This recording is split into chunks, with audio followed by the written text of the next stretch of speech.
Hi, I'm Becca Otis from Five Lines Pottery in Indianapolis, Indiana. And I'm Ryan Durbin from RD Ceramics, located in Southgate, Kentucky. And welcome to Wheel Talk.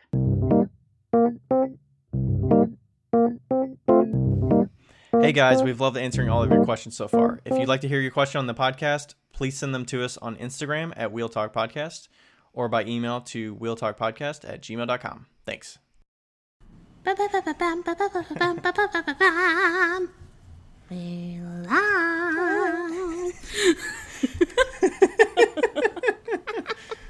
We are live. We're live. We are live. We're live. I was trying to do it in the voice of the tone there. I don't know. I was trying to. What is that tone? Is that a Star Wars? Yeah, I think so. Okay.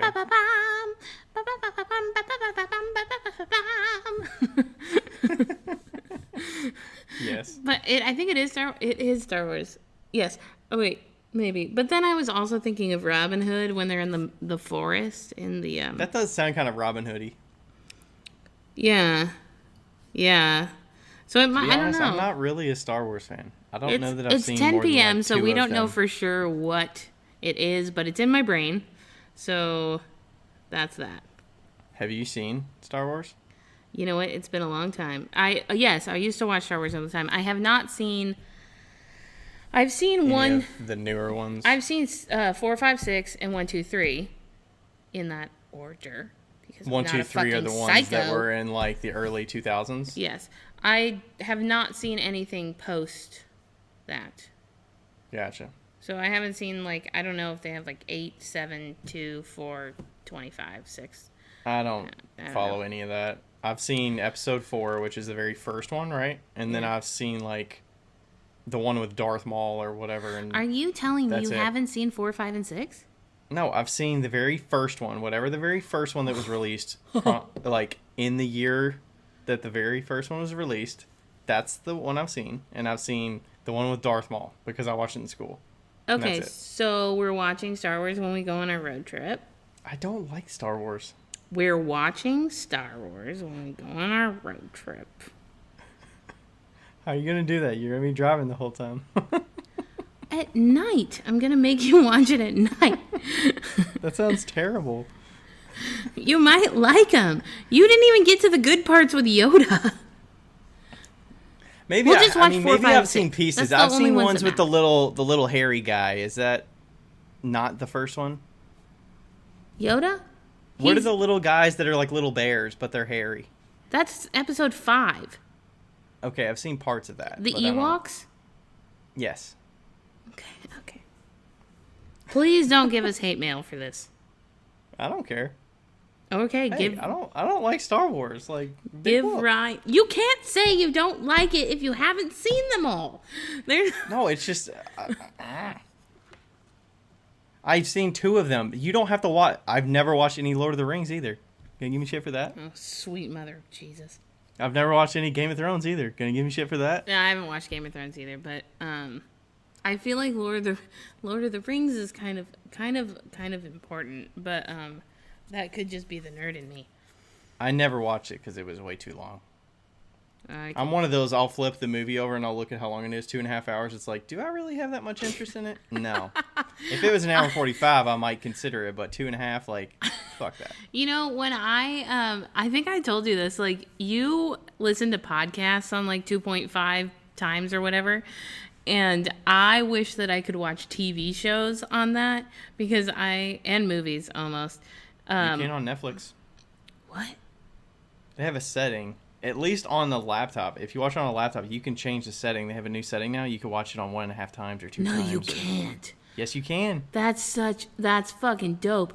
When I was watching Handmaid's Tale, I was like skipping 10 seconds at a time. I was like, come on.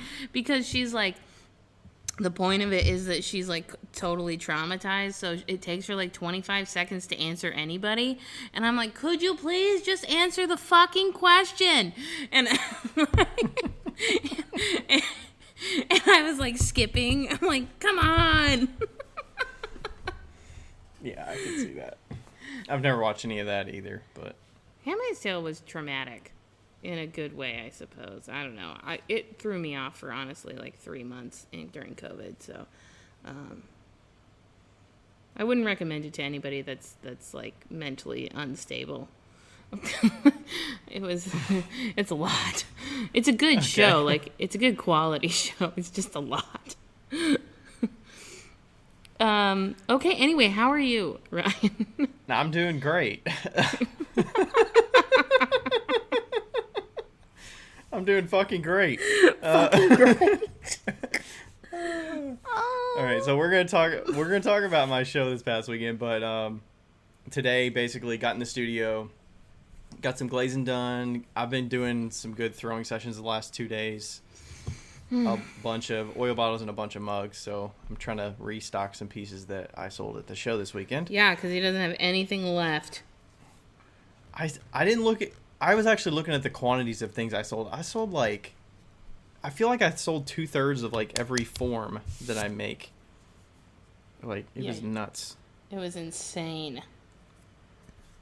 It seemed like you were impressed with the crowd and the sales there. I don't know how other people were doing, but...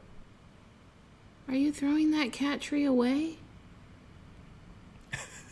You don't know, Becca is distracted by somebody walking outside the window with a cat tree, apparently, going to the dumpster, and we know where Becca's headed after we get off here. I mean, I don't know if she's going to the dumpster. I think she might be moving out. But if it's in the dumpster, you better fucking believe I'm going to check the dumpster before I go in today. Anyway, moving on. Yeah, so good show this weekend. I'm trying to restock because I sold 50 mugs, 66 spoon rests, 29 oil bottles, like 70 shot glass, like so many pieces. Yeah, so that's what I've been making this week to get going. In short, what he's telling us is he's a badass. I mean, I didn't say that. You said that, but... I realized what the difference is between selling in the West Coast and selling in the Mid-East. Midwest. The Mid-East. Oh, yeah, the Mid-East. Squeebly and Mid-East. Coined by Wheel Talk. It's that people here do not expect white pottery, and people in the West do. Like, white pottery is really sought after in the West Coast. Like, you know, that clean lines, like modern. Yeah, modern basic bitch pottery. But then it loses its handmade quality, I feel like, if you want it to have straight lines and all that, where it just looks I'm not telling you that I like it or I don't like it. What I'm saying is that in the West, that is a very popular way. Like, it's very popular. And I could never do that. I could do it, but I never... Like, Rebecca would fucking kill it. Because she has, like, white glaze and blah, blah, blah. But I really like color. And I think that if I lived in the Mideast, I would fucking kill it. That show that you went to, if I was at that show, I think I would fucking kill it. Yeah. Yeah. Yeah, there were a lot of... how many potters were there? Maybe 7? 6? I think there was more than that. 1, 2, 3, 4, 5, 6, 7, 8. I think there was like 10. 10? Okay. Yeah. Did all of them make pottery, though? Functional pots, there was probably... Yeah, all of them made pottery. There was one raku artist. I didn't count him. Yeah. And then one other one makes mostly outdoor stuff. Mm-hmm. That's less functional, but there are some functional. But yeah, there's I didn't really think about that, but yeah, there's no potter that was there that makes just clean line pots. Yeah. That are super modern, like you would see in a boutique shop. That's... Yeah, the closest was the person across the way from you, who had a tiny little booth, and it didn't look like she had much of a crowd. She had white pots with brighter, like, celadoni, translucent glazes. Yeah, they were fine. They were great looking. Yeah, I found that very fascinating, you know? And then, It was so the show was the Berea Craft Festival, and I didn't it was a lot of crafty stuff versus like fine art. yeah. Like there weren't a lot of photographers that I saw. There weren't a lot of like painters. There were a couple maybe painters, or maybe when I walk the show, I don't look at a lot of painting, but Yeah. from what I looked, it was a craft show. It wasn't an art show. Right. Yeah. It was a good show. There was really great lemonade, except for I got the bottom of the barrel, and I had all the pits. Yeah, you had all the seeds. I had like 15 seeds in the bottom of my... Yeah, you were there. So the show was Friday, Saturday, Sunday.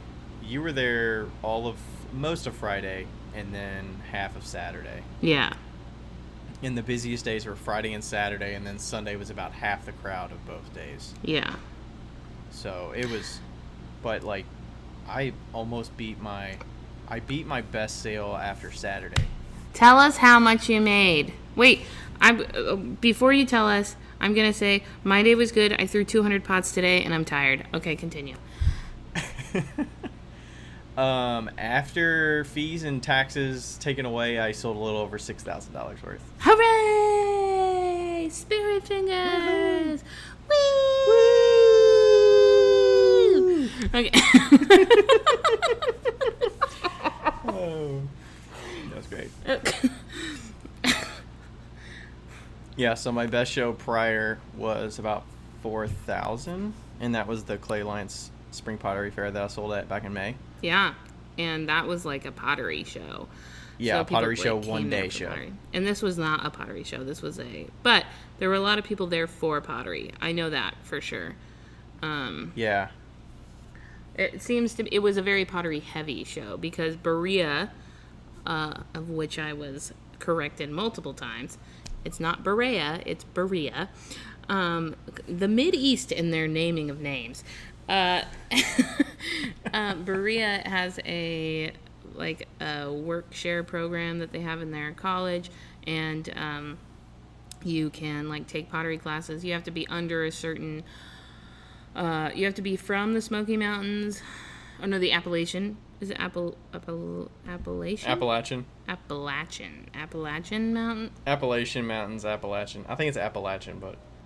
Okay, but it is the Appalachian? Okay. I don't know, either or. I thought that the Appalachian Mountains were up, but I guess they're down. Do they go all the way up? It goes from, like, New York or Pennsylvania down. That's what I thought. Okay. Anyway, you have to be from the Appalachian region, and you have to make below a certain amount of money. So there's a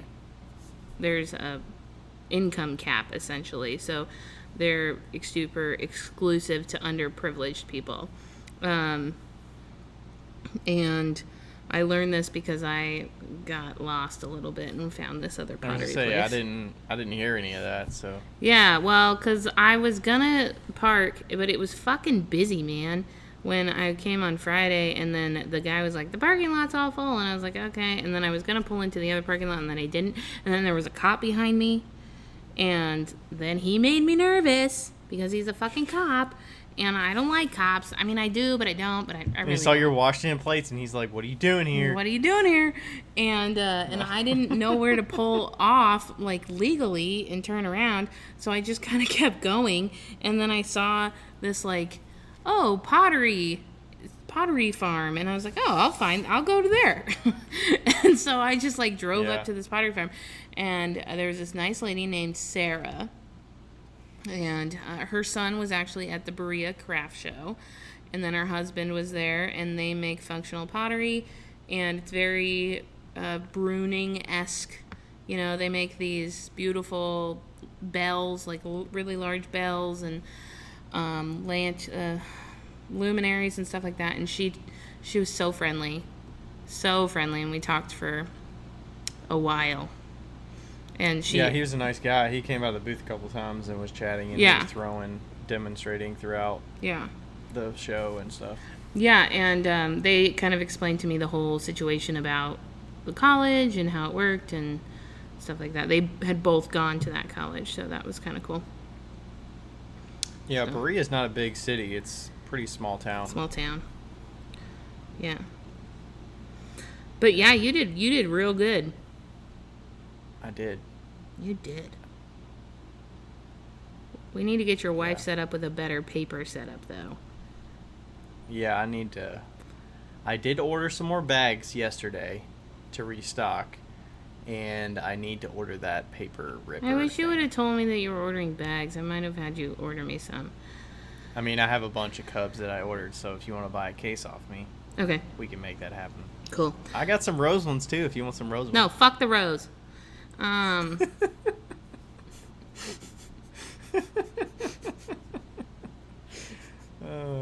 Becca's a Cubs fan. I'm a Cubs fan. What can I say? If you don't know what we're talking about, bags have names, and the bag that I use primarily is a Cub bag. It's called Cub, and then the one that's smaller is called a Rose, and the Cub bag is cheaper than the Rose. It's not cheaper, but okay. Or the same price. Whatever.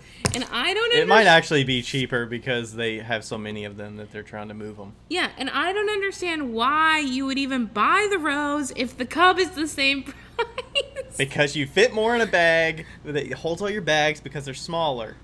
And they're more compact to just hold a mug in. You saw what she was packing this weekend. Would it make sense to use all Cub bags for everything people bought? It would just be moving around. Oh my God, Ryan, you need to start asking people if they need a bag. I mean, I'll look at what's in their hand. If they're not carrying anything and they're carrying their purse, why would they not want a bag? Because some people care about the environment. They're walking around a show. Okay. I know, but what I'm saying... I mean, it depends. Like, if they came with reusable bags, I would ask them. Okay. If they come around with nothing but a purse, I'm not going to ask them. Yeah, but a lot of people come around with, like, other bags, and I'm always like, do you need a bag? For something small, I'm like, do you need a bag? Like a tiny little shot glass or whatever? Do you need a bag? I also wasn't packing it, and Rachel wasn't looking at what they were holding to ask them if they need a bag. True. So Rachel's wrapping and handling the bag situation. So it's Rachel's fault. Potentially. Maybe it's hey, come around the side and she'll give this to you. Yeah. Oh yeah, that would be a fun setup where you just be like, if you come around here and hand your item to Rachel, she'll pack that up for you. Once you start... I mean, I was handling all the payment because I remember everything in the thing. Yeah, totally. Like that flowed well. That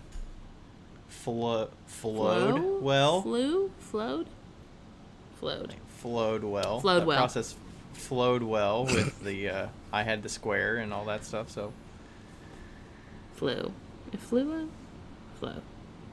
think it's flowed. I mean it is flew, but I don't think that makes sense in that context. And people are like, can you just get the fuck on with it?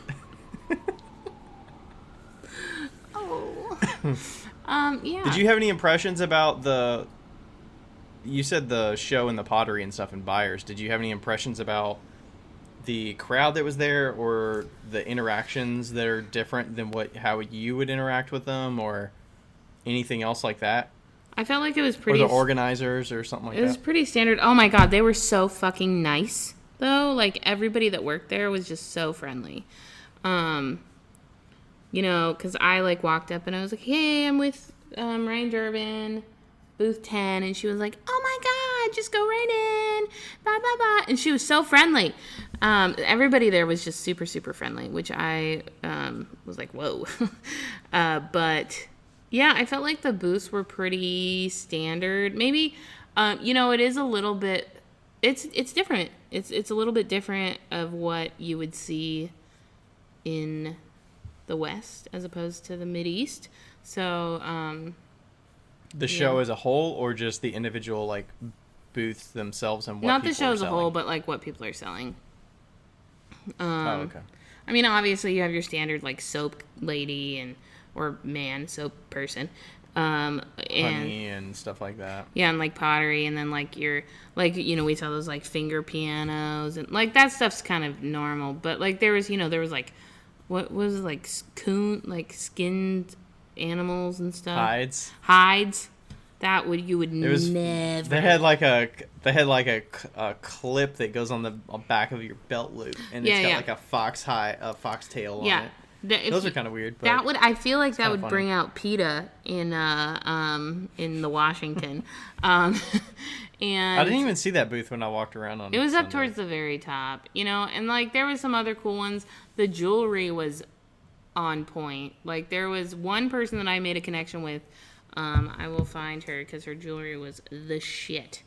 And I literally like saw these earrings, and I from afar. And I was like, oh. And I like went straight towards them, and they were really expensive. And I was like, I will take them. The basket weaving looked pretty sweet. Oh, the basket weaving was so cool. Yeah. Okay. It was like modern looking baskets. It wasn't like palm baskets. Yeah, the basket weaving is really cool. Salt and Steel. Steel. Not Still. Steel. She's wonderful. So I got some wicked cool earrings from her. But yeah, it was very rusticy, out in the forests. I think that if I was a vendor, I would be slightly frustrated if I was in one of those spots that was like literally tilted, especially if I was a potter. Like you were in a really flat spot, but there was some potters that were like literally at a 45-degree angle. Yeah, like the buddy guy down the hill, he was like right off the path, but it was like it dropped. Yeah, it like dropped 6 inches off the path, and then it angled downward. So yeah, it was like, I mean, they kind of tell you like bring shims. Yeah. Stuff they send out because not everything's flat.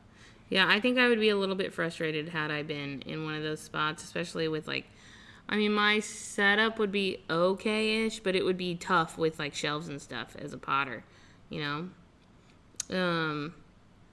But yeah, so that made some people like sit back a little bit and stuff. So yeah, but it was good. Oh, my most impressed with booth, and we'll talk about this as well, was this one lady, and she was like completely off the grid. And you know what's funny is Bear texted me. So Bear, Chef Bear Bowles, also went to the show, and he met you.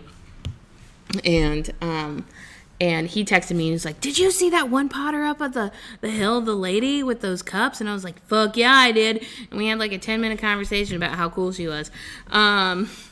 So it was this lady, and she had walls, like pretty fancy walls, the carpet walls. But, she had like baskets of wine glasses, and the wine glasses were $12 each or 2 for $20. And she had a fucking line out the booth. Every cup had like 2 little thumb dents in it, and they're like these. I'm gonna say this, and I'm not. You have to understand what I'm saying, not what I'm saying. They were shitty little cups. They were just shitty cups, like they were well thrown. They were not shittily thrown. They were well thrown, but they were just like these cups that just she threw together, and haphazardly put glaze on. And put little indents in and, like, popped in the bottom. And they were fucking fantastic. She only took cash. I don't know if she said she forgot her square and everything, but I don't know. So she only took cash. She also sold like me. Like, she had a lady in front of me. She was, like, checking out the lady in front of me, and somebody asked a question, and she yelled over the lady and was like, that's $12. And then, like, went back to the lady, and I was like, you are me. Like, that's going to be you in, like, 2 decades or something. I know. I don't know how old she was, but. Yeah, she was so sweet. And me and Rachel both got cups from her. And so, but yeah, I really love that. And I like the idea of just selling something. I know we always talk about selling what you're worth. But at the end of the day, how fun is it just to sell like a fucking $12 cup? Like. And sell all of them. Like, I walked around there on Sunday, and there were no baskets there. There was shelving on the front, but it was very sparse. Yeah. There was maybe a couple in the shelving, but I don't even know what it looked like before. And she made 300 pieces for this show. Like, I know she fired 300 the week prior. And that's what she'd said. And so that's $3,000. That's $3,000 for like a super simple setup, and she probably throws them in a minute, 2 minutes. And Why is that $3,000? You mean $12 each? Yeah. Times. Well, $12 each, or $12 each, or 2 for $20. 2 for. So I'm counting it as 10. Everybody bought it. Okay, gotcha. Yeah. Plus, she had a few other things left, but I didn't really go over and look in detail. Yeah. And, like, I got a third thing that was, like, this weird face hanging thing, and I put it on there. She's like, how about 30? And that one was, like, 16 or something. And she's like, how about 30? I got 3 things. And I was like, sweet. Cool. And I just loved how, like, carefree she was, and, like, how many people were getting her stuff. And so, with that being said, I'm completely stealing her idea. And,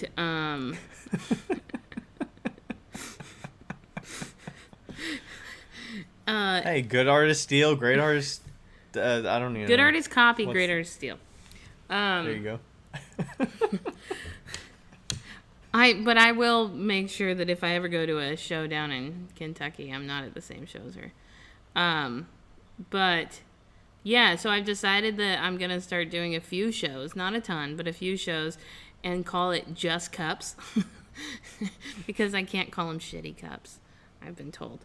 You need to come up with a better word for that. You said shitty cups, but no, they're just small. I'm gonna call them just tiny cups.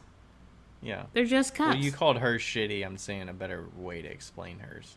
I know, because they're not shitty. They're freaking dope. They're just cups. Just cups, yeah. They're freaking dope-ass little tiny cups. Yeah. Oh, so I'm going to have a booth that everything is either under $15 or over $100.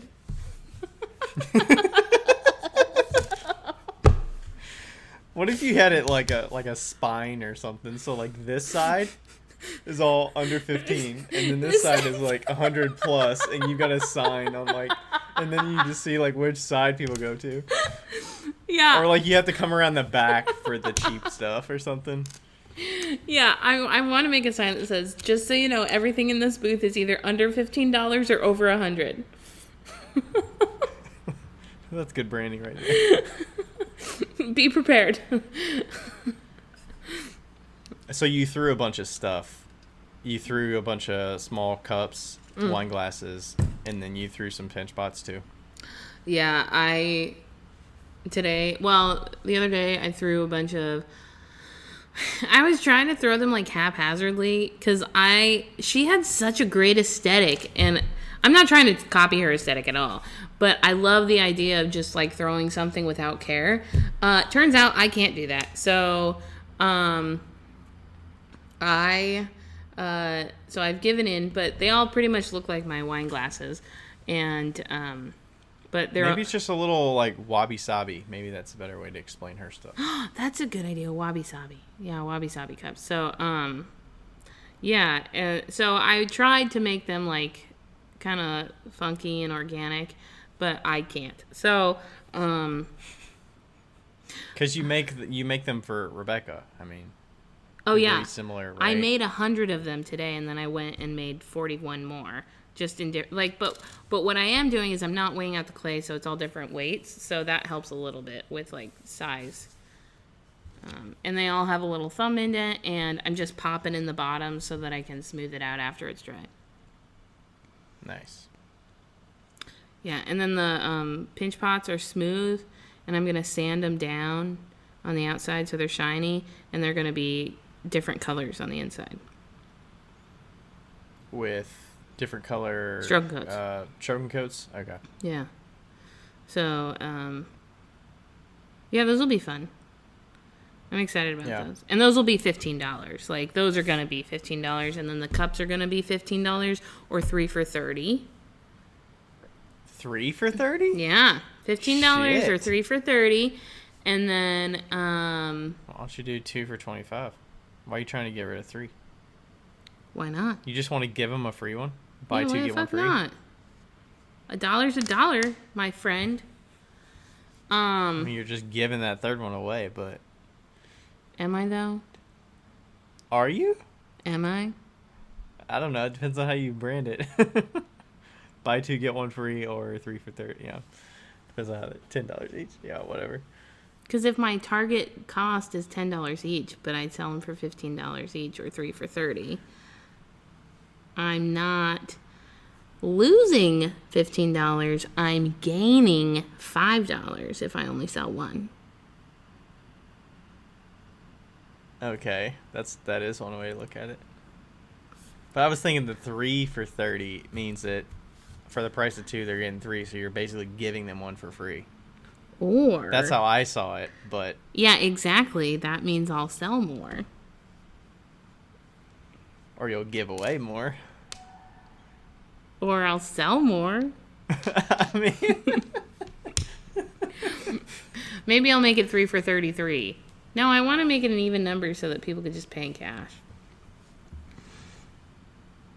What if you did 2 for 20? No, because then that lady That's did too 2 cheap. for 20 and I don't. That's too cheap. Well, that's the same as 3 for 30. Well, I was thinking 2 for 25. That way you'd save $5 on it. But 25 is not easy to pay in cash because you have to have 2 bills for it, or Okay, like well, someone will just give you 2 20s. We'll work on it. We'll work on the price structure. Are you shooting for having them at the Backyard Craft Show? Are you gonna bring a few there? I should have about 100 of them. Sweet. Hopefully. 100 of the wine glasses or Yeah. the pinch pots? Both? Well, yeah, I was going to have more of the pinch pots, but Dusty loaded the pinch pots and he broke 8 of them, so, I thought he was going to break 3. Rebecca thought he was going to break 5. He ended up breaking 8. So just add your 2 answers together. There you go. So we were both right. But I mean, and I don't blame him. I gave them to him there. He, picked them up. He's like, wow, these are really thin. And I was like, yeah, they're small. And I knew that he was going to break them because if I was going to load those for the very first time, I would have broken some too. They're little. I mean, you don't know how to handle them. Yeah. You didn't make them, and you don't have history handling them. So. Don't blame him at all. So. Yeah. So I'll probably have maybe around 30 to 40 of the small pinch pots. But I only have a week, and I've got to glaze the shitty cups. So I have to figure out the glaze. I think I'll just probably borrow Rebecca's glaze. At least for that'll this. be interesting. We'll see what you get thrown together in a week. It should be interesting, for sure. And hey, your name's not on the list, so people don't expect you there. So it's just a plus if you've got stuff. Yeah. And then I already found another show up near us that somebody wanted Rebecca to do, and she was like, well, my friend can do it. So. Sweet. Yeah. So. There you go. Money, money, money, money. Money, money, money. Money. Okay. You know what we never did that we should do? What? We should read the review. Yes. Okay. 33 minutes in. 33 minutes in. Well, we've been talking about business shit. We have been. It's good shit. It's good shit. I was like, we should just have a shoot the shit show. And can we call one of the episodes a shoot the shit show?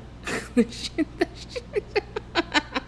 The thing is, the Shoot the Shit show is going to appeal to a certain group of audience. Some people will listen to anything we have to say on this. Some people want a topic in mind so that when they look at the episode, they know what they're getting into and they know what the focus is. Yeah. That's why if it's Shoot the Shit, it's like, am I going to learn anything? Okay. Here's our review. From Jody. It's a 5-star review from Goodwill Ceramics on May 2nd, 2021. Priceless advice from a pair of pragmatic potters. Well, thank you. Look at all those P's. A pair of pragmatic potters. I feel like this podcast has been following my progression of being a full-time potter and business person perfectly. Every week I get excited because Ryan and Becca inevitably talk about something that I've been wondering about and need to hear discussed to make a decision on for my business. They cover a bunch of areas in each episode, and I feel like I'm getting informal business coaching. The word that associated most with Ryan and Becca is unpretentious. Unpretentious? Unpretentious. And that's why I invite them back into my studio every week virtually. I love episodes with guests too. Amy from Trist Studios and Leanne from Ilan Pottery were both great episodes. Keep it going. Can't wait to hear what's next. Thanks, Jody. Yeah, thanks, Jody. Awesome. Jody and I chat every now and then on Instagram. He's got some cool stuff. He's up in Canada, actually. Oh, nice. I think, yeah, he's in Canada. I'm not sure exactly where, if it's East Coast, West Coast. But I was trying. He's in Canada. I was trying to select it on the note, and then you deleted it.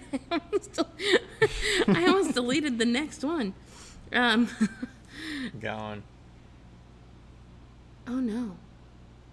Okay. Wait. Yeah, anyway, moving on. Do you want me to read the question that we're going to talk about? Yes. That kind of relates to some of what we've already been talking about? Yes. All right, so this one came from Grit and Grace on Instagram. It reads, I'm looking for advice, maybe even a what would you do if. I need to up my prices due to the price of clay, shipping. I'm in Canada buying quality tools to make the process easier, etc. But I have a hard time trying to figure out how and when. Should I give advance warning? If so, how much? How high is too high? For example, I sell my beachy mugs for $30 and literally can't keep them in stock. Should I make a post explaining on my Instagram and Facebook? I'm thinking of going up to 35 but don't want to insult anyone or make it too high, etc. I feel guilty asking for more. Maybe that's the GD people pleaser in me. Thanks in advance. Keep up the great work. I love the podcast and hope in the 100th there's a segment of Don't Be Like Becca. There's many. There's a few, yeah. Just so you know, All we right. do that in real life as well, all the time. Don't be like Becca. Who was that? Who Grit and Grace. You gonna pull up their account? You betcha. Have a look-see? If you give us oh, look at those beach mugs. Those are cute. She's in New Brunswick. Yeah, so she says beach mugs. They are literal beach they're mugs. Throne mugs with smooth outsides, and then there's like sculpted beach items like starfish and shells and sand dollars. I'm guessing they're like sprig molds, maybe. Mm-hmm. And then they're placed on there and attached on the mugs. Yeah, and it looks like the blue like is the waves, and then it goes into the sand. Cute. Well, first, you don't have to explain your prices to anybody. That's our first thing. Whether they be low or high, as we've discussed. Yes. Yeah, I think we sometimes feel like, since you're so integrated and like embedded with your day-to-day of your business and your prices and your forms and what you make and what you don't make, that we feel like if we change something, people are going to notice. But honestly, there's so much going on with people's day-to-day lives as well as who they follow and what they know about your work and your prices, that I don't think you have to explain yourself. But if you decided to change it, you have good reasoning why. For one, you can't keep up with the supply because the demand's too high. Yeah. If you can't keep any in stock, then I mean, that's a good problem to have because that means that there's demand for it. But I think that legitimizes you being able to up your price because you can't make enough to... And it just pays you back for like, hey, I found something that works. People are buying it and they like it. So if you up the price, you're getting more value. You're getting more profit so that it's like driving you to do more and like could give you more confidence in like making some more stuff, or like maybe I want to expand this out and like, you know, pay for my extra clay costs and stuff because like, you know, those are increasing because of where you have to buy it from, or Yeah, what do you think? Yeah, You said don't explain yourself, but I mean, I just don't think you have to explain yourself. And like, you know, it's like I think you've got to have some like you can be a little bit self-conscious about it and like have some unknown of like I'm not really sure if this is the right price. right. But I feel like you have to kind of be confident in it when you tell people. Yeah. Like, oh, I noticed it was 30 before. If somebody asks, you could just say, "Oh, I need to raise my prices because I couldn't keep them in stock and Yeah. I'm getting better and better the more I make them." Yeah. Say, Like, I think that's as simple as you got to say if people ask, but yeah, you can be like, well, the demand was high, so they're 35. And definitely don't apologize for your price. Absolutely do not apologize for it because you're worth it. You're worth it. Just remember that people a lot less gooder than you are selling things for a lot less more. A lot more? A lot? Wow. I don't know that logic, but People that are worse than you are selling things for a lot more than you are. So, and they're confident about it, and they're like, give me the fucking money, and people do it. That doesn't mean it's right, doesn't mean it's wrong. It just means that that's what they do, and there's confidence. The confidence is really what drives that, you know?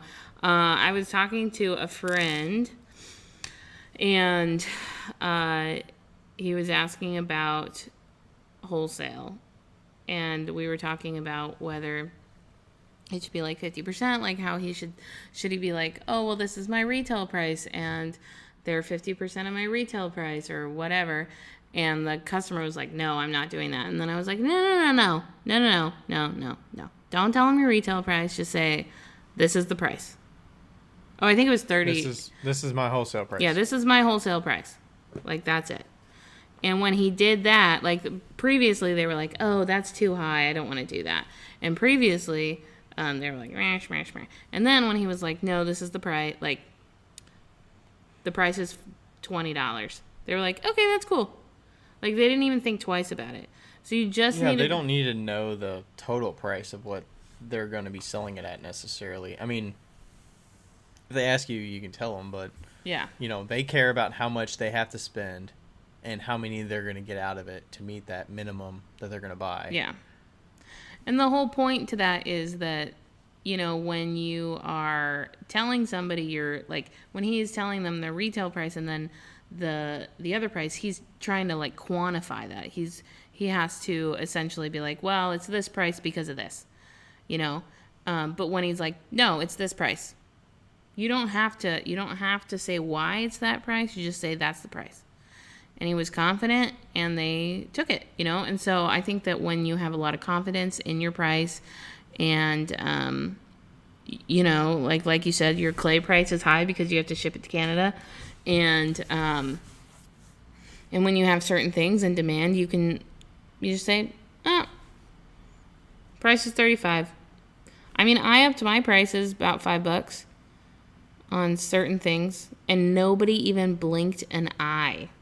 And I was, like, nervous about it. Yeah. Do you think people would remember? They would have to dig up their receipt from the last time they bought something to see how much it costs. But let me throw this hypothetical out there, or just a realistic thing. Is your 500th mug that you've made worth more than your 100th mug? Hell fucking just yeah. Inherently. Yeah, right? Because you're getting better the more you repetitiously make that thing. Yeah. So just at that level, not even thinking about like the customer, you know, the same customer buying it a year apart, like your quality is getting $5 more in value. Yeah. Over that time. Mm-hmm. For sure. Yep. Yeah.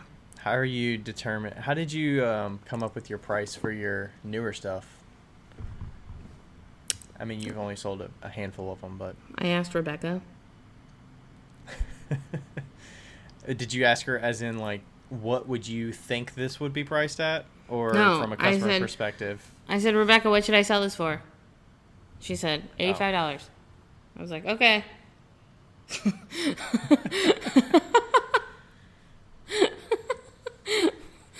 should I sell this one for? 140. Okay. What do you think what do you think influences her to spit out those numbers? Well, she knows how long I've worked on it, and she knew the back process of it. You know, like I like tested for like 2.5 months, testing like best ways to do things, and that was really important to the process. And she knew how long it took, and like I think she also knows like my quality is on the tippy top of the, you know, like. I know how to do a fucking straight ass, skinny ass line, and a lot of people don't. And I know how to like space out dots, and a lot of people don't know how to do that. Like, you know, I have certain abilities that some people just don't have, and also I think she looks at like other people's pots that she's bought and stuff, and just the market, and was like, yeah, this would sell for that.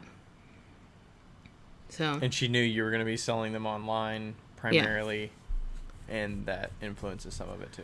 Yeah, and I'm thankful that, like, I would be scared selling it for $100 if I didn't know that once somebody gets it in the mail, they're going to text me or message me and be like, holy shit, this is really smooth.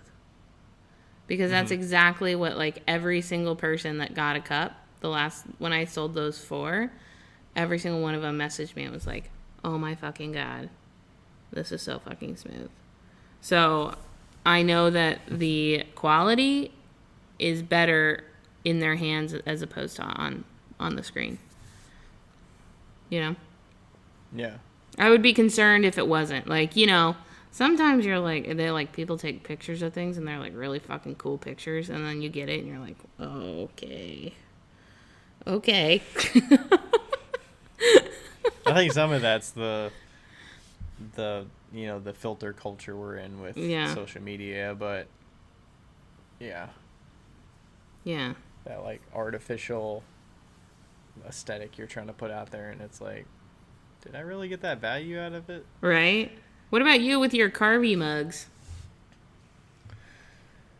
I did those in relation to what a typical mug would be, and then added, let's see, so what are my carvy mugs at now? They are, the black and white ones are 52. Okay.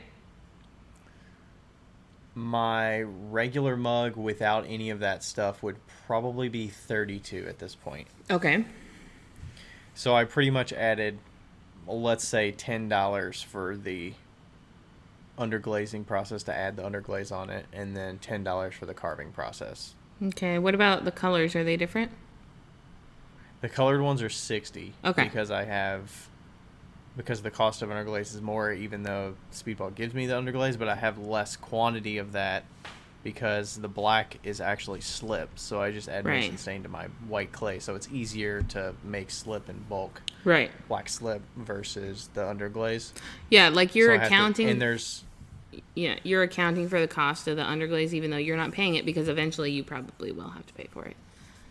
Yeah, and hey, if I had to have 6 mugs in orange, that's probably going to be most of a bottle, or 2/3 of a bottle of underglaze. So like, the effort in restocking that is going to take some more effort and time. Yeah, and there's just little things that come up with the underglaze. Like, there is more loss and issues with the underglaze over time. I've had more issues with that. That slip, like the black and white ones, have almost no issue because it's just pigmented clay that's already my clay body, so there's less risk of those, just inherently because it's slip. Yeah. So, and it's also demand. Like, I don't have, well, not demand, it's a supply. I don't have many of those colored ones, and I have like 36 color options, so it's like, which ones do I pick and choose? And, you know, if somebody's going to buy it, it has to be worth it, because I'm not trying to sell those out necessarily. I'm trying to get a good amount of money for them that, like, makes it worth it. Yeah. Can we take a little sidestep and talk about what you did this weekend with your carvy mugs and how that changed on Sunday? my little experiment. Yeah, so the experiment was Friday and Saturday. I had most of my mugs were on the hanging mug racks, which hang from kind of the corner of my booth on a rack, and you can see the side of the mug and you can see the bottom of the mug. And then in order to get it down, you have to like take it off, but it's kind of like looped on there, so it's a little bit. Some people are finicky and reluctant to take them off there, and I kind of was under the impression, because I didn't really sell but one. I sold one black and white mug Friday and Saturday off that rack. The other mugs that sold were like bigger ones that were at the bottom, but none of the carved multicolored ones, the blues, the reds, the oranges, like none of those sold. And I thought maybe the fact of that was because people could see the price of $60 a piece, as well as they were reluctant to pick it up because they saw the price and they were like, I don't want to break it just in case. Yeah. Like, people are already reluctant to take them off the rack. So what I did on Sunday was I was already running low on mugs anyways. Like I said, I sold a total of like 50 mugs for the weekend. So I was able to take that hanging mug rack down and, get it out of the way and move the mugs to my table. And I put them on my like stair step shelving, so people could see them like horizontally on the shelf, but they can't see the price, and it's more within reach. Like they can just pick it up if they want, because it's less risk. Yeah. And I ended up selling, I think I sold 2 black and white ones and a yellow one. Which is way more than you sold the other days. Or maybe 1 black and white one and 1 yellow one. I think I sold 1 of each, but yeah, so my intention was I wanted to sell some multicolor ones because I don't have that many, and I just figured they would at least sell a couple. I didn't expect to sell all of them, but I expected to sell at least a couple of them. Yeah. It's you know that video of me like panning my booth, and then my friend Pete going like, "Welcome to Five Lines Pottery. Keep your arms and feet inside the booth at all times. This pottery is microwave and dishwasher safe." Well, at the very end, he goes, "The longer you stay, the more you'll pay." I definitely think that applies to this situation because, well, in a sense, it's like, I feel like with pottery especially, if you can get somebody to pick it up, then you've got like a 50% chance. Like if you're inviting, and then if they pick it up a second time, they're almost guaranteed they're going to get that. Yeah, like if you're inviting them to pick it up, like you were to having it on the table, then you've got like a 50% chance of them buying it. And but if it's hanging, it is scary. Like I've had hanging mugs before. We both have, in different ways, but and people are nervous to pick up mugs off of a hanging rack. It's natural. It's, I mean, people won't even come into my house and take a mug off the cubby shelf that's secured to the wall. They won't go into the dining room because it's weird to get a mug out of the dining room when the kitchen's right there and there's a mug that's accessible, either for proximity, or they don't want to like mess up my design, or like, right, they feel like they're gonna it's a break special space, and like when they're hanging, it's like awkward. It's awkward because you're like, oh, I don't want to drop this, even though you're on fucking dirt, and if you dropped it, it would do literally nothing.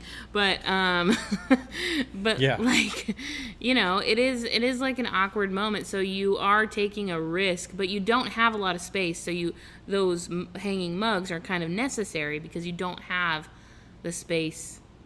I don't have all the table space to exactly have them all out. And I would say most of the mugs that sold were off the rack. They weren't on the shelving unit or on the table. Yeah. Because I think the hanging rack gives a good way to display, because I have so many different glaze combinations. It would be kind of busy if I had them on a table and just a bunch of them on shelving. Right.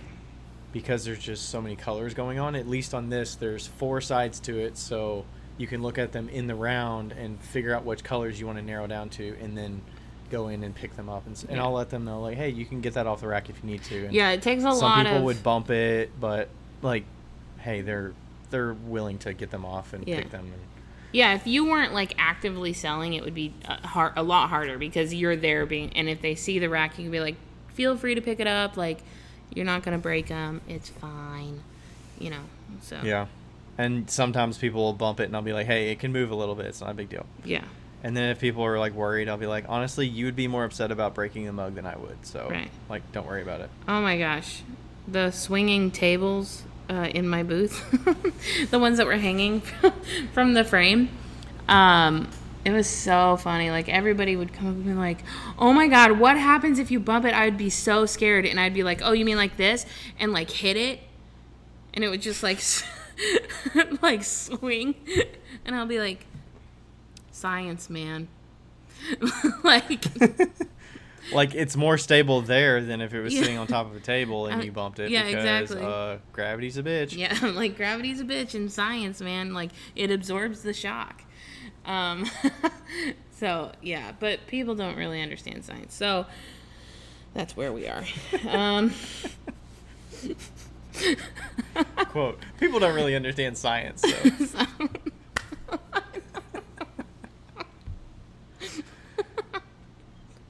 I said that at work. I think it was yesterday. I was like, it's science. And somebody was like, whoa, fancy Becca knows science.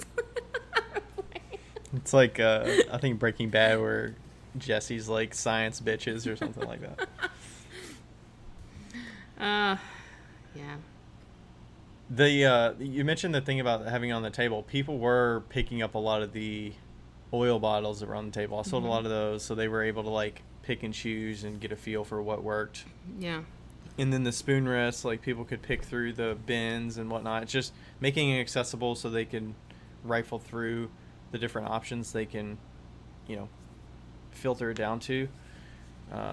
Gives them some, like, I think it's fun to get them interacting with the pieces. It doesn't feel like it's a piece on a pedestal. It's a piece that is need to be like interacted with and used on a daily basis. So like they should be comfortable touching it and picking it up and getting a feel for it. And it's very tactile medium, so we want them to use it. Yeah. And don't feel like it's coveted, like you can't break it or you can't touch it because it could potentially break. That's why I love the shitty cups. There you go. They're the best. They're like, Just I'm going cups. to take these just cups. I hope you know that when I say shitty, I mean that in the highest regard possible. It's like, they're not... You need a different adjective. I know. I don't know if shitty's the right word. What about like TPG? Don't you have an acronym like that you could... Oh, yeah, because that's the Tiny Perfect Garbage Mug. Yeah, TPG cups. Tiny Perfect Garbage Cups. They're the TPCs. No. TPGCs. Tiny Perfect cups. TPG cups. TPG cups. They have to be TPG cups. But they're not tiny. That's all right. They're the PG cups. Parental guidance. Parental guidance. What do you need? You need parental guidance because you're going to drink a hell of a lot of wine in these. They're the perfect garbage cups.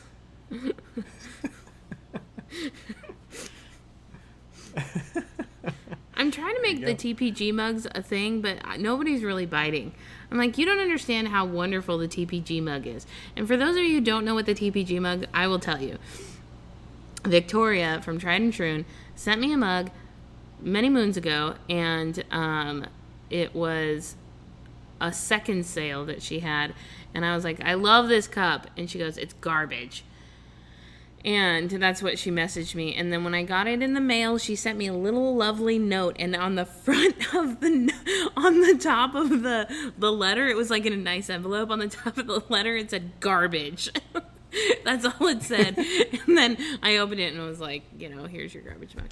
And and so then I started drinking out of it, and it's this little 6-ounce cup. And I had peppermint tea in it with Marisa one night during class. And I took a picture and I was like, it's tiny, perfect garbage. And that's how the TPG mug was made. anyway, we should start. So is there an ounces that it has to be under? 6 to 8. Tiny? Got to be 6 to 8. 6 to 8 ounces. TPG mug. Yes. Okay. It doesn't have to be a second, though.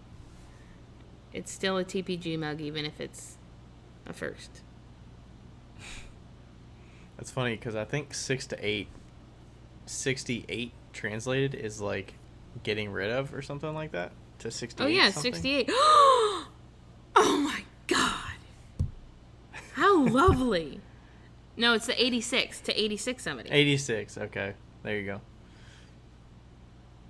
This is because I was thinking there was something back in the day about like 86, 64 where they were trying to take out an interstate, so that's why I remember the 86 or 68 thing. Yeah. 86. Okay. To 86 somebody, yeah. That's beautiful, Ryan. Good on you. There you go. So they're 86 cups or whatever. Yeah. Yeah. Do we have anything else? Like, I feel like this, I don't know what we're doing today. We're just what else about pricing with your like how do you get confident in your price? Is it just from being able to sell it and knowing that people are willing to pay that price and just like, hey, I'm gonna have to make more of these because people want them, and this price is going to be legitimate because it takes away from me doing other things because I need to make more quantity of them. Yeah. That's kind of how I think through it and how I determine, like, hey, I'm going to be spending more time making mugs and they're getting better, so I got to up it. Yeah. Well, and also I think that, I mean, a lot of that comes from your self-confidence, too, because you're confident in yourself. But a lot of the times you'll call me and ask me, and I'll be like, no, fucking Ryan, you got to price it at this, you know? And I think that calling your friends that know clay, or even calling your friends that are your hype-up friends, and being like, yo, what price should I do this at? And they're like, obviously you should, like, price it high. Like, this is what you're worth. I think that that is also very helpful because, you know, like I ask Rebecca, you know, and she tells me. Because she believes in me and she knows that my stuff is quality. And I believe in you and I know your stuff is quality. So, like, I think that that's also a good tip because who else can hype you up like a good friend?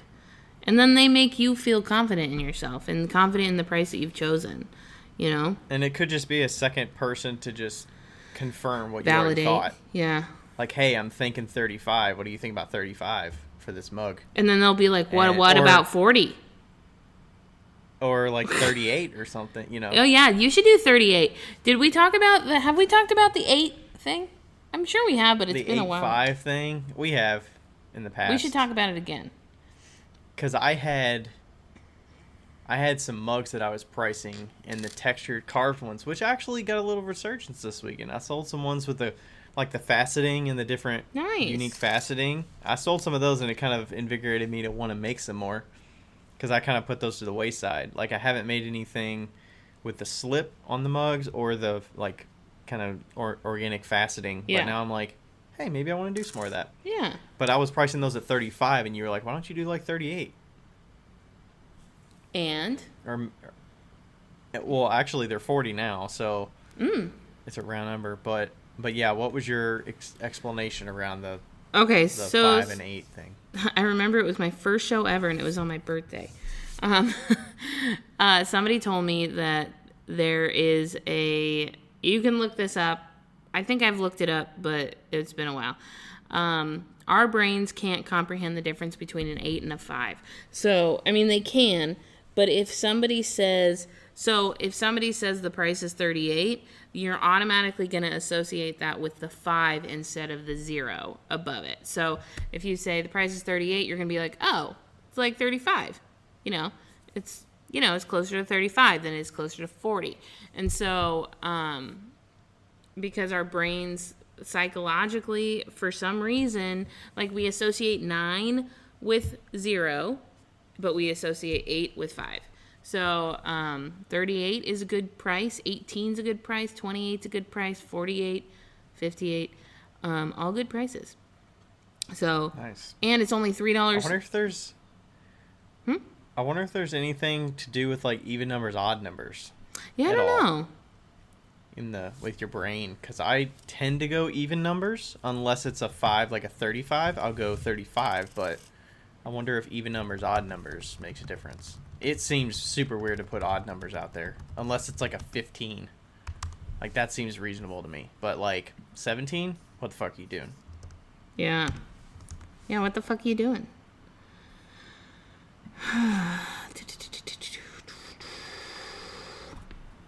Oh wow, the first article is, why are prices ending in the number 8 so popular in Asia? Oh, in Asia. This is interesting. The main reason for the prolific use of 8 for pricing endings lies in the superstitious belief about the role of numbers in people's lives. In Chinese culture, the number 8 has a special significance. It is spoken as bei, which sounds similar to fei, which has connotations of wealth, fortune, and prosperity. But that's not the reason we're talking about. Bae, like when people call their babe, like bae? No. But, whatever. Because bae is wealthy, so their bae is, no. Good try. Yeah, you're going to have to search it up on the Google yourself. I don't know if it's right, but it seemed to work for me. But you're still going with 15 for your TPG cups. Yeah, I am. I'm not doing 18. You're not going 18. I mean, it's right out of the gate. You got to start somewhere. So 15 is a good round number, I feel like. Because I think it's funny to be like, everything in this booth is under 15 or over 100. The thing is, it is nice at the show this weekend, like selling the spoon rest. It's easy because it's like, the tax part of it was getting confusing, so I just included tax in all my prices. But like spoon rest, 15. All right, here's a 20, and you give them 5 back. Like, easy math right there. Then you're fumbling around with single bills and stuff, and like, that should be good. I can imagine people are gonna be getting a lot of those from you. Yeah. I did have a couple this weekend when I was like, throwing that quantity discount thing on there. So they have the shot glasses, and they'll pick out 2, and I'll be like, hey, they're $8 each or 3 for $21. Why don't you get... I saw you do that. 3 of them. Why don't you get a third one, and you'll save $1 on each? And every single person did that, except for the one that was like, they were getting 1, and they were willing to get 2, but they were only going to get 1 initially. So I was like, I'm not really going to push them. Yeah. Because I feel like they already got 1 more than they were expecting. So. You know what's funny is that I have a friend that I went shopping with them once. He's the people that I eat dinner with every Thursday, and he's super pragmatic. And I went shopping with him once, and I was like, yeah, but this one's like 2 for $20, and that one's like 14. And he was like, yeah, but you're spending less money, and we only need 1. Yeah.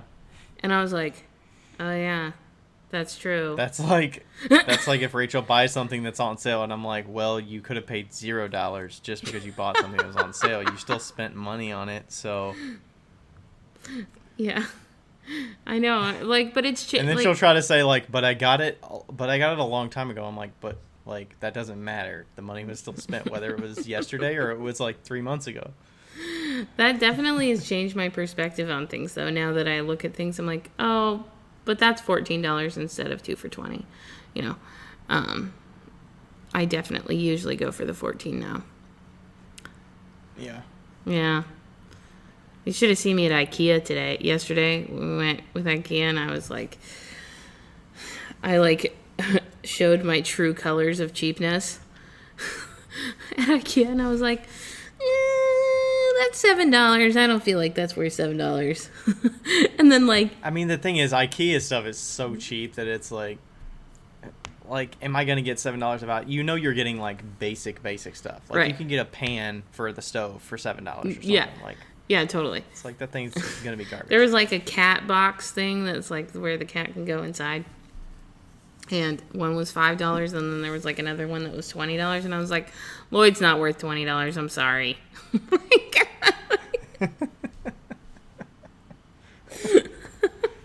Because to him, like, he probably would give two shits. He's probably not even going to use it. He's going to see it, he would see the $5 one for like a day and get used out of it when you first brought it, because he'd be sniffing it and inspecting it, and then after that it'd be like, whatever. We're talking about a cat whose favorite toy is the rug. Yeah, the rug. What else? Was there anything about the selling this weekend that you picked up on or anything? I mean, you were kind of observing from the back, but yeah, there were a couple things I wanted to mention, but that's the first time you've actually seen me at a show selling. I feel like, but I know you so well, I feel like I already knew how you were going to sell. There was no surprise there. And you didn't really need to sell. You don't really need to sell your stuff. You know? Yeah. Like, you just sat there and you're like, yeah.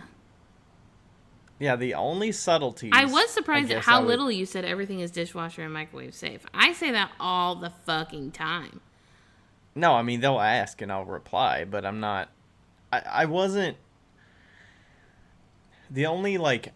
Are you talking about, like, adding in context when they're, like, looking at mugs, and I'll be like, hey, by the way, there's a whole bunch of mugs over here and they're all dishwasher microwave safe? Like, throwing that line in there? Well, like, that's what I would do. I'd be like, just so you know, everything's dishwasher and microwave safe. Like, it's part of my selling routine, which is not part of yours. Like, you'll add it, but only if somebody asks, really. Yeah. So I was surprised with that. I wonder if that's... Yeah, I think it's usually asked if they have pieces already and they've had issues or something. Mm-hmm. Then they'll ask. But, I don't know, maybe it's something that they're educated about that they, like, assume. Maybe. Or maybe they don't know and you're missing an opportunity. Maybe. I'll have to throw that in there a little bit more. Maybe I'll do that when I'm pointing out the mugs. Like, as they're looking at mugs on this shelf over here, I'll be like, by the way, there's a bunch of mugs over here, too, if you haven't seen. And then usually the only other things I was adding, like, if people were looking at spoon rests over here, I'll usually be like, hey, there's spoon rests over here. These are the ones that are in the white clay. They're brighter colors. These over here are earth tones with the speckled clay. Which I actually sold less of the speckled clay, or I had more of the speckled clay ones left, so I wonder if it was that table got neglected a little bit. Were the speckled on the left side? They were on this short table. That helps not. From the front of the booth, it was on the left side. Okay, well, the right side was a lot more accessible. Yes. To the people public. could see the right side a lot better when they were, like, walking down that aisle. Yeah, and the left side was, like, right next to your neighbor's tent, so it was a little bit closed off. Yeah. Yeah. I think it was good to have a third table, though. I did get a few sales off that table, but it was just a way to spread people out, too. Like, yeah. I didn't really... Did you see many other... I feel like everybody had the walk-in the tent set up. Were there other people that had the... Like mine? Very few. Very few. Yeah, I mean, that's I feel like we should talk about that. I sold way better than I could have if I had... Yeah, so for anybody that didn't know, with COVID last year, I kind of shifted my setup where I have the tables kind of on the edge of the booth, and I'm inside the middle of the booth, so I'm basically standing right in the center of the booth, and then the tables are surrounding me. I had 3 of them, so I had a 6-foot on the left, 6-foot on the front, and then a 4-foot on the right. And yeah, people could access it from all sides. The only issue was if it rained a little bit, which it did rain partially on Saturday for an hour and then Sunday for a little bit, but we shifted the tables inward more. But basically, I'm right in the middle, and I'm accessible to everybody from all the tables. And people aren't bumping into each other to get into the booth. Yeah. I know somebody else that has a setup almost identical to yours, the way yours was.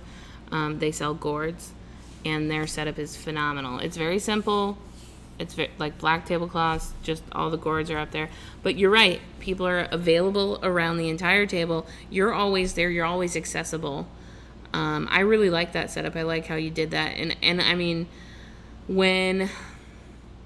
The only benefit would be if I were to have a checkout area that would be like, can you come around this side? Yeah. so that I'm not either blocking somebody else from getting to the tables to look at stuff while I'm ringing them up. Yeah. But sometimes they'll kind of linger a little bit and like pick out other stuff. Yeah. Yeah. But for sure, I definitely, I was looking at that, and that's why I like my setup, because you can go from the outside or the inside. You know, there's like, yeah, there's not your tent walls aren't up blocking people from being able to access and it. if somebody's an introvert, they can go on the outside and be by themselves. But yeah, like a lot of people have booths where they're like claustrophobic and you can't fit like a ton of people inside, you know. But definitely, if you do have a booth, you need to have an exit. So you can't just have a U inside of a booth, like what the wine glass lady, the TPG cup lady. Yeah. What she was it open on a side? What she did that was successful was that it was like she had how am I going to explain this so that people can understand? She had, it was a square, so it's a square booth, and in the front left corner, if you're looking at the booth, front left corner, she had a wall that was kind of like a cylinder, so you could walk around that whole thing, and then it was blocked off on the right side, and so it was kind of like an L, and she was on the back, okay? But you could go in and exit out the side on the left, so you weren't trapped, right? Because I feel which helps with customers being able to see the pieces as well as just get out, keep it moving. Yeah, because like, you know, when Rachel bought her thing, she stepped to the left and she stepped out of the booth and she was out of the way and she was waiting for me. Had she only had a U so that you could go in and then you'd come back out, it would get really claustrophobic. So if you are gonna have like a square booth setup, and you're in a show that gives you a little space on the sides, like you guys had like 3 feet, then it is beneficial to have it, if you are going to have them come inside, to have an exit on the left or the right, you know, so that you can go in and get out, because that matters. It matters. Yeah. Especially if you have a line. Yeah. So. Yeah, the only negative to mine is people don't know where to go when they're ready to check out. Yeah.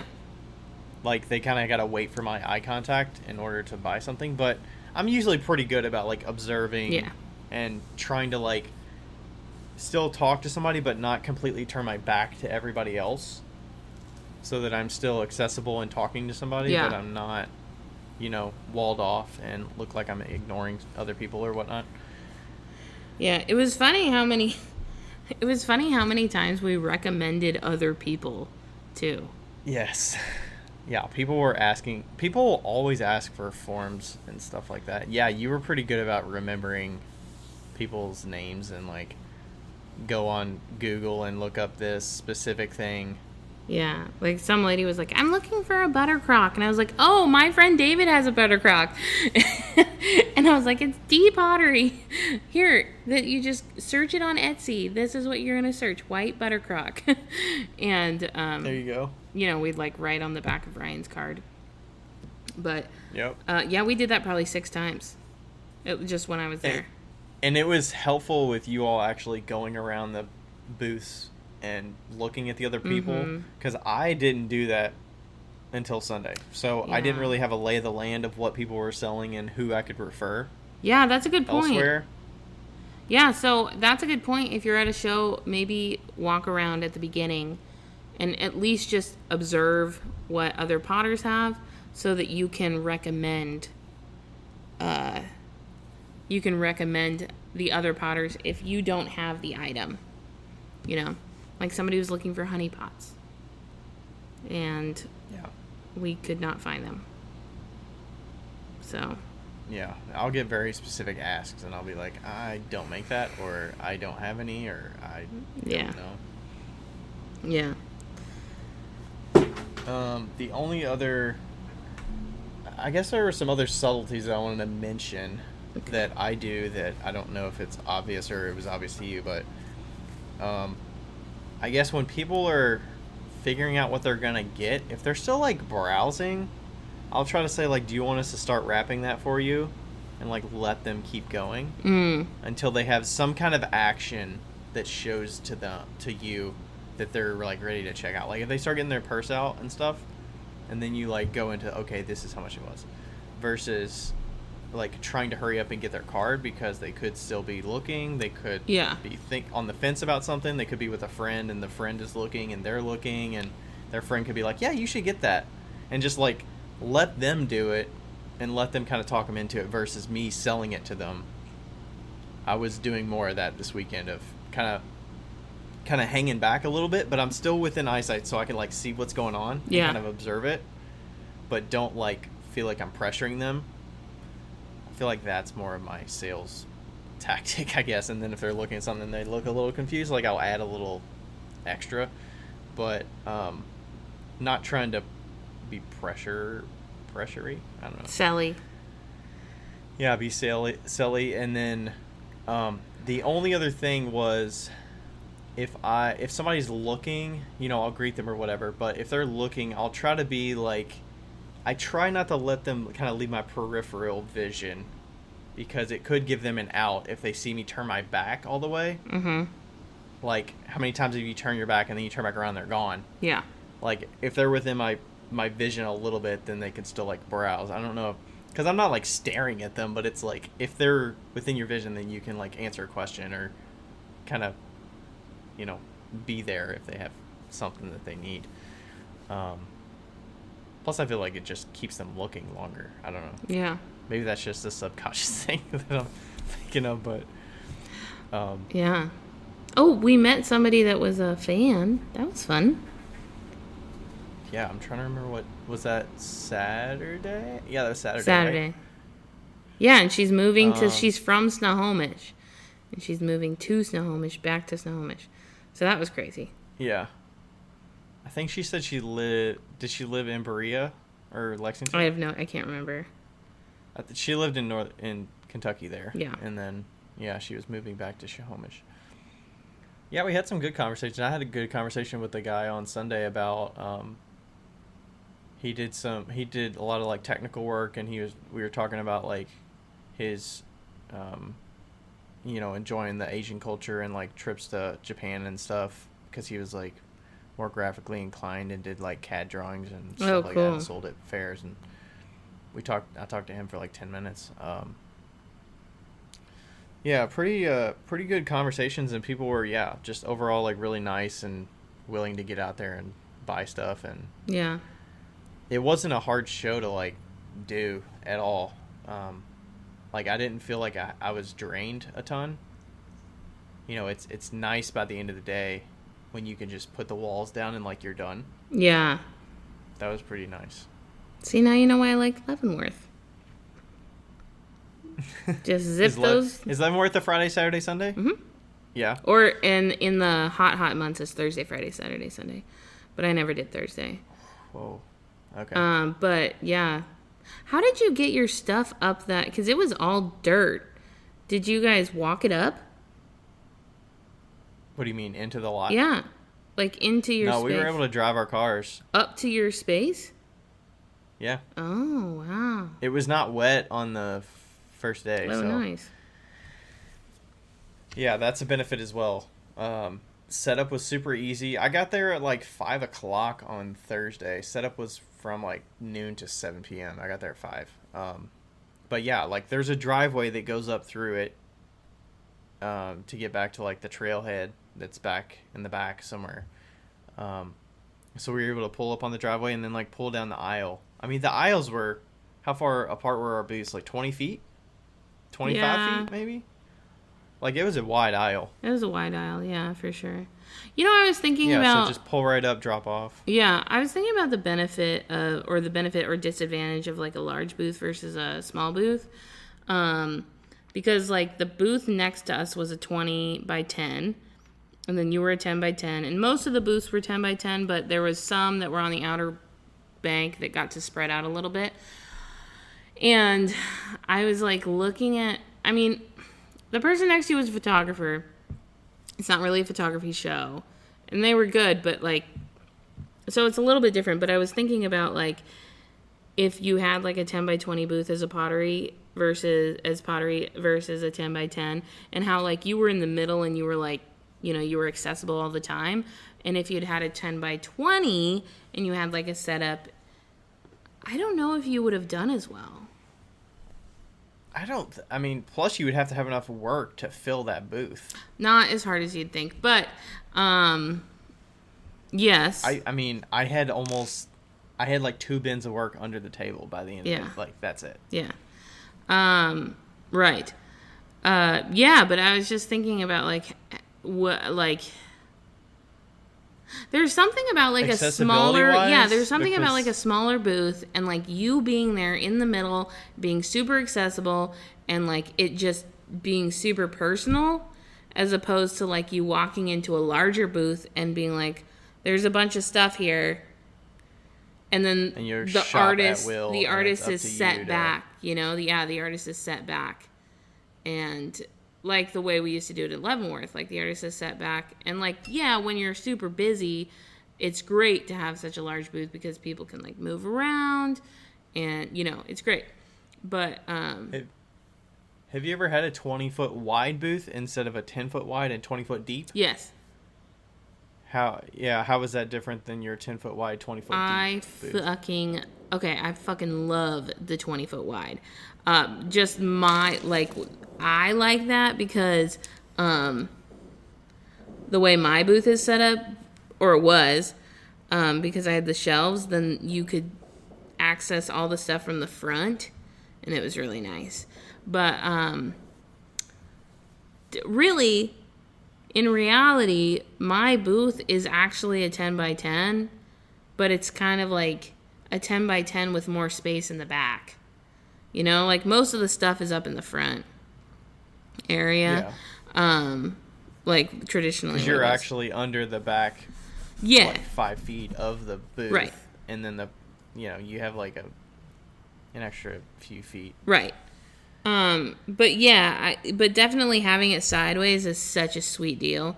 And it just like you have so much visibility in the front. It's wonderful. And you can sit in the middle so you can see everybody. What? Is it intimidating for customers with booths that big? I don't know. I'm curious. Maybe it's just because those booths generally have really big things that like are expensive. So I'm even intimidated to go in those booths because I'm looking at something that I'm like, I know I'm not going to buy it, but yeah. Well, that's what I was talking about. It's like if it's really big booth and it's like spread out and like the artist is sitting behind the booth in the back. I feel like I'm being watched when they're just sitting in the back. Yeah, exactly. And I'm intimidated to walk into the booth because they're sitting in the back and like. Exactly. So I don't even want to make conversation with them. Right. And just look at stuff intently and like I feel like those are the people that are going to be like no photographs. No photographs. And I don't even want to chit chat with them. Yeah. Because I feel like they're going to like only want to talk to me if I'm going to buy something. Yeah. But maybe that's just my It's like you almost have to take perception. The approach of like doing something in the back so that you look like you're working, or like really being behind so you don't really see anybody, and so they just like wander in and they think they're alone. And you're like, right. Yeah, no, it is. It's a totally different feel to have like a larger booth versus a smaller booth that you have to really maximize your space. Yeah. We could fucking do a whole fucking week's worth of booth psychology. Fucking like, I don't know why I'm saying fucking so much. Booth configurations and like booth configuration, like what psychologically like makes sense and like what layout makes sense, and I mean there's a lot to it. Booth setup, a lot to it. Yes, but I'm gonna stick with me being in the middle. I think it's great for as long as I can this season. And I think generally the shows that I've been doing and the shows I'm going to be doing the rest of the year, they're going to give us an extra 3 feet on each side. Yeah. I think. I don't know. Maybe some of the ones at the end of the year are going to be right on top of each other. Yeah. But I feel like with COVID, they're giving people space, and they've kind of learned to. You know what you should spread try them to out a little figure bit. out? What might be nice if it's going to be raining. I don't know how the Mideast is with rain, but it rained this week. But like, it would be interesting if you got some PVC pipe that went all the way through your tent and like out maybe 2 feet on each side and just looped around your sides so that you could make a little overhang, and then it would be shady, or if the rain came, it would block. What do you mean for some of those, like those tents that have the extra overhang in the front kind of thing? Yeah, like that. You could make one with PVC pipe pretty easy, or just a metal pipe. Yeah. I saw some of those people that had those. Usually the dome tents will have those like extensions on them, and then the guy across from me had that, but it was kind of like rigged up. But the thing that was going across there was sagging, so everything drained in the middle of that. So it was like kind of doing its job, but not really. Can I give a tip for rain? If you don't have a single booth, which whatever, like, well, it actually might work for single booths too, but some people use gutters, which are fine, but the problem with rain is that it splashes. So if you have anything that's splashing down, what might be ideal is to bring with you, and always have this in your bags or whatever, is like an inch thick of paracord or nylon cord or whatever. And what you can do is hang that from wherever the water's dripping and hang it all the way to the ground, about to maybe 2 inches off. That way the water drips down the paracord and then hits the ground without splashing. What is a paracord? Like paracord, like the nylon thread cord, like the ones in the wilderness. Is that like a rope?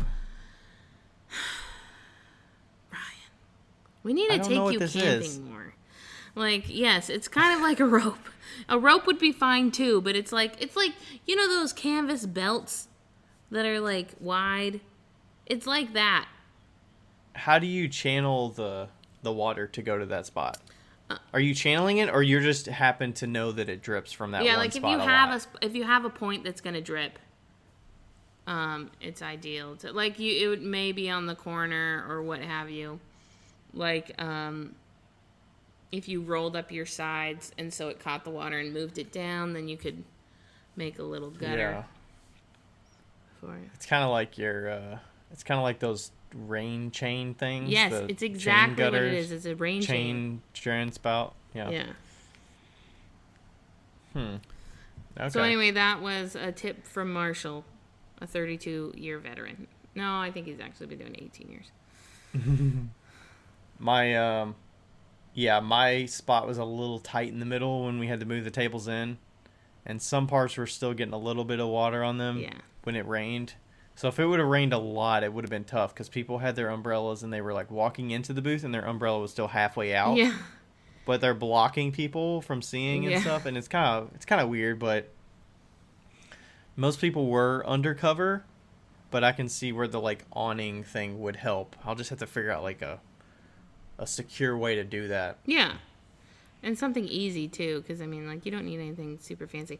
I found it interesting because in Washington, nobody has umbrellas, so if it rains, they just go inside. So... Because it's just wet all the time there, and they have rain jackets? Oh, or... Yeah, so, like... Or, yeah, I mean...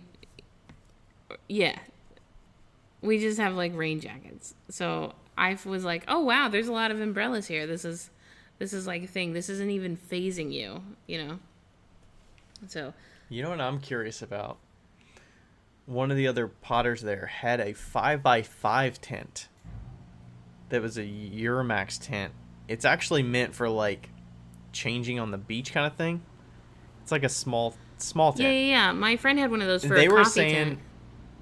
They're like, I'm curious if you were to put that where you are, like, in the booth, and just to cover you, and then just put your pottery on the tables, like, around you, like how you would sell without a 10x10 booth at all. And you just had that to shade you. What if it's 5 billion degrees? Like, then your pots are like 1 billion degrees. Well, I mean, yeah, that's a factor. But what if it's, like, an 80-degree day? I don't know. Have you ever had a pot on an 80-degree day out in the sun? Okay, it was just an idea. Maybe this is based on you being in a park or something. Okay, with trees or something. That is not going to rain. I think it's a terrible idea, but whatever. I didn't think of the heat of the pots, but I see that because it was hot on one weekend and the side of the things were just scalding. Yeah. Okay. Nix that idea maybe, unless it's somewhere that unless you sell white overcast. pottery. It's still gonna be hot as hell though. Well, my white was actually like 20 degrees cooler than my other pieces when the sun came. Very strange. That's why all the birdhouses were white. Well, we'll figure out. Yeah, Rachel's gonna have to do a setup for her stuff at the show. I'm just gonna have probably have a more baskets. simple setup. I'm just gonna have baskets of pots and a table. I probably won't. Should I even bring my tent? I'm gonna bring both of them, but You need to bring the tents for us to use. Do you need a basket? We have like the basket that our blankets and stuff are in. Do you want one of those? It's probably like a foot deep. no, I'm gonna go get some baskets because Oh, I'm gonna okay. do some other shows. So I'll just go to Target or something and get some gotcha. cheap ass ones. Okay. $14 or 2 for $20. Or $5. Or maybe I'll go to Goodwill. Maybe they have some at Goodwill. Oh. Get that little eclectic look. Yeah. They have those boxes at Walmart. Those, like, wooden boxes. Those are nice. Kind of like the ones I had for my spoon rests, but bigger. Yeah. Like crates. Like crates. You can get those at IKEA probably. Oh, that's a good idea. And IKEA has some nice, like, fabric. I would like fabric baskets, but then they might... I don't know. We'll see. I'll see. You can't see inside them, I mean, though. if it was up to me, they'd be in fucking cardboard boxes. But, like, I know that Andrew would literally come to Indiana and, like, hit me across the face if I had a booth with cardboard boxes.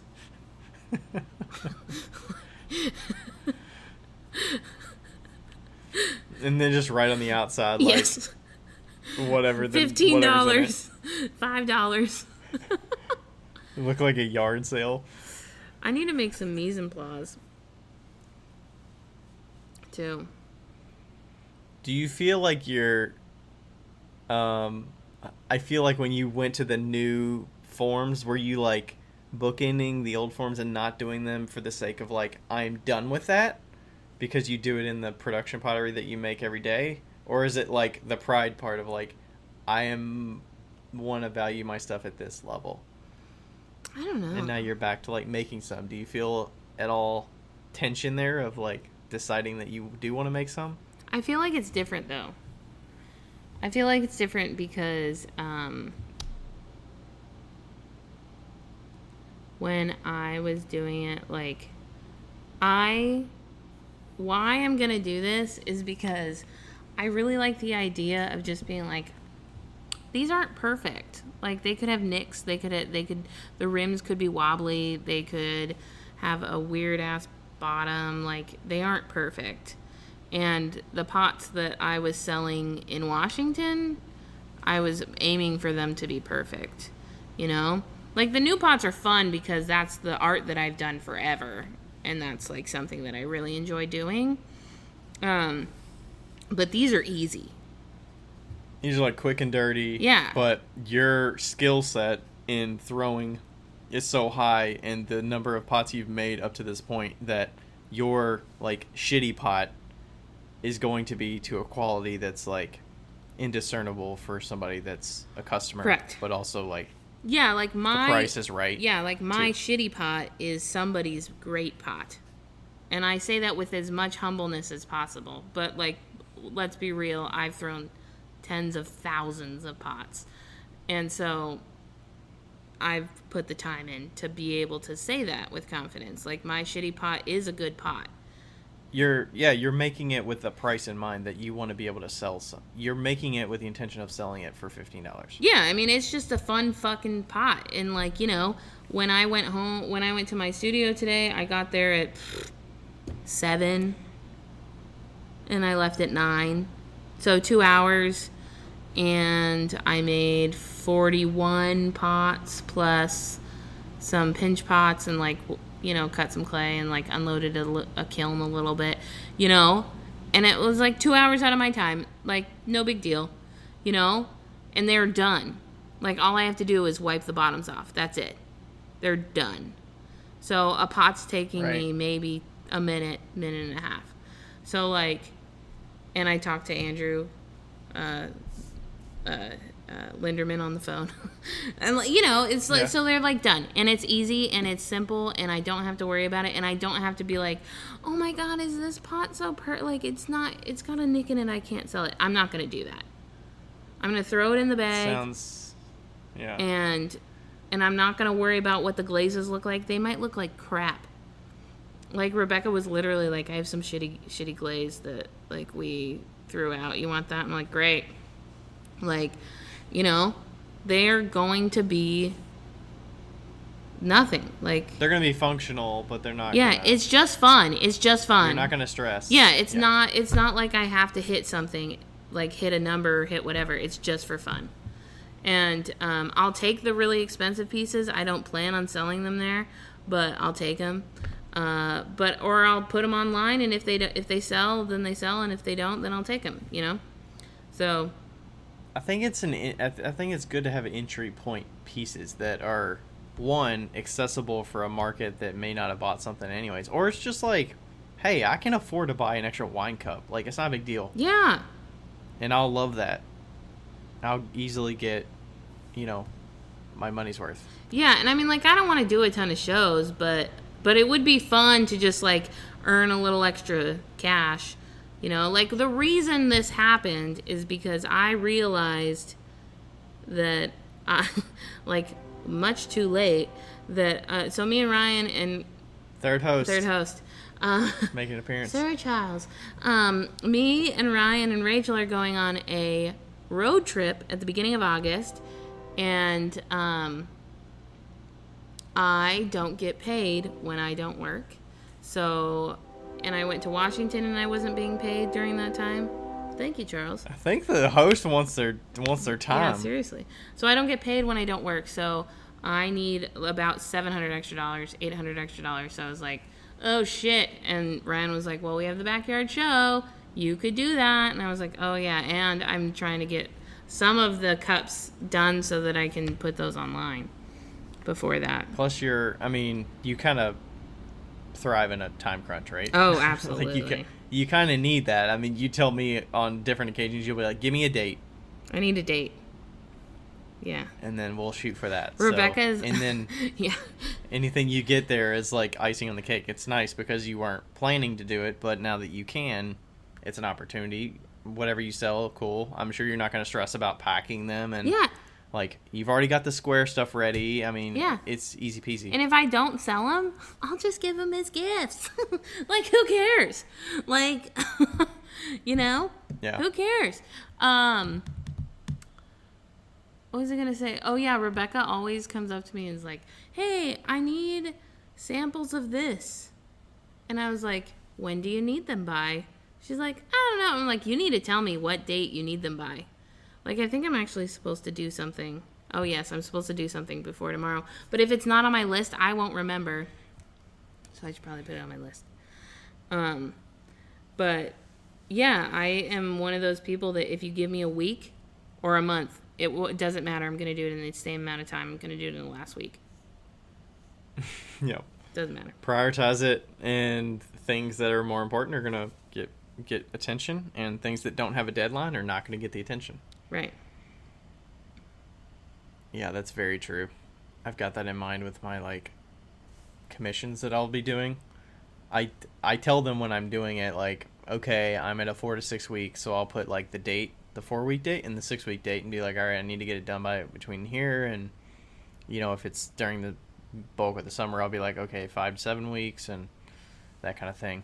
But, yeah, if I don't have a date in mind, be like, I want to deliver these, you know, pieces to this gallery, and they ask me when they can get them, and I say I can get them to you within 2 to 3 weeks, and that's my date. 2 weeks and then 3 weeks. It's like, okay, that's what I need to get them to them by. Yep. That's my commitment. So Yeah. yeah, I might bring back some of the glazes too. I have no interest in trying to make new glazes, so. Oh, nice. I would do pre-made glazes, but I think they're going to be too expensive. Raw materials already? Do you already have raw materials for them? I have Rebecca. Oh, okay. That's true. Do y'all have a supplier near Indy that you get raw materials from? I can't remember who they get them from. But she gets like a pallet of stuff. They get shipped in. Okay. It's like, I can't remember what it's called. It's not like you don't work in a ceramic studio. Yeah. If it was up to me, I'd probably just like take some buckets in and just scoop out the glaze and pay for them. I might do that. Yeah, I mean, can't you just pay her for a kiln load and that the glaze is included in that fee? I don't want to fire them in her kilns. I mean, I'm fine with firing it in mine, but or the one we're borrowing, because then I don't have to move them. But I'd rather just take out the glazes and put them in like 1 gallon buckets. Oh, I gotcha. Okay. And I thought you meant glaze them there and then transport them. I was like, that sounds like a nightmare. Yeah. No. Okay. All right. So end all be all question. Feel good about your prices. Commit to it. Realize it's also an experiment. You can go down if you have to. And then you can go back up if you need to. I've done that with bowls over time. Yeah. My cereal bowls didn't sell. I used to price them at like 20 and then they wouldn't sell, so I dropped them down to or 20 or 22 or something. I dropped them down to 16, 18. And they started selling some more. But also I was deterring myself from having to make them so that I priced them higher. Yeah. That's also an option too. If you don't like making something as much, either don't make it or price it high enough to where it's going to make it worth it if you do sell it. Yeah. For sure. Which I tend to do for the yarn bowls and oil bottles to some extent, but also those take a little more precision to make, so I price those higher. Yeah. Those things are a good money maker. Get it. Didn't you say or maybe somebody was saying they had the bottles without the spouts and they didn't sell almost at all the vases, and then they put a spout in there with the oil bottle and then they just started selling like hotcakes. I can't remember. Fucking oil bottles, man. But it's Do you know what I use for an oil bottle? A squeezy bottle. A squeezy bottle? What kind of squeezy bottle? What do you mean? Just one of those 8-ounce squeezy bottles that you put paint in or ketchup in, you know? Oh. Yep, that's an option. It's the shit for oil. It's great. I would never use a ceramic oil bottle.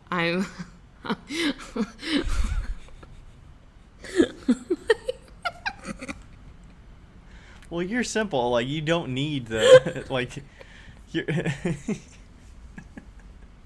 That's like me in that. Plenty of people do use it. It's like me in that fucking Tupperware mug. I would much rather use a Tupperware mug than a regular one. Than a ceramic mug or a Walmart mug. Yeah. I don't know. The other way to advertise those is a lot of people still ask. I still don't think I want a sign that says these are oil bottles, because it's a good conversation starter. I don't know how many people ask, what is that, or is that for oil, or they'll talk to their... Yeah. Well, people put soap in them. I put soap in mine when I made them and couldn't sell them. I'll be most people use them for olive oil or dish soap. And then they're like, oh, dish soap. Oh, okay. And then it's I put that idea in their mind. They didn't think about it. Yeah. But hey, some people bought it for dish soap. And I'm yeah, it looks better on your counter than whatever your bottle of Dawn. It does. It does. All right. Anything else? I don't know how we hit 2 hours, but somehow we did. Yeah, I feel like we're done. We're done. Yeah. All right. Cool. Thanks, everybody, for listening. We'll see you next time. Bye. Bye. Hey guys, thank you so much for listening to our podcast. We really appreciate it, and we're having so much fun. If you want to follow us individually on Instagram, you totally can. Ryan's Instagram handle is at RD Ceramics, and mine is 5 Lines Pottery. That's the number 5. We would love to hear from you, and don't forget to write us a review on our podcast. We read every single one of them, and we totally appreciate them. They help us out an awful lot, and they also put smiles on our faces. I hope you guys continue to listen, and we love you. Thanks. Bye.